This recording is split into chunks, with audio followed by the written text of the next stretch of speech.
Hello મિત્રો, આ છે ઉલ્લાસના લગન અને ગણપતિની સ્થાપના કરી નાખવામાં આવી છે, તમે જોઈ શકો છો. અને આ છે મોબાઈલ જોઈ અણવર. તમે પણ આપણા વિડીયોને બને એટલું લાઈક શેર જરૂર કરજો. અને આજે છે માંડવાનો દિવસ, ગણપતિની સ્થાપન થઈ ગયું છે, ગણપતિ દાદાનો દીવો જગી રહ્યો છે.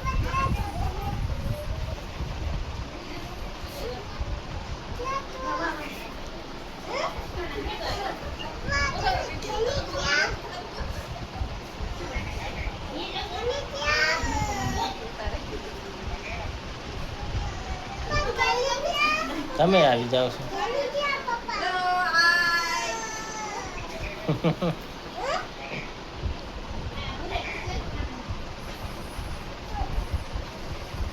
હા, ફોટો તો પડે હો. હરખું દીવાનું હરખું ધ્યાન રાખજો પાછા.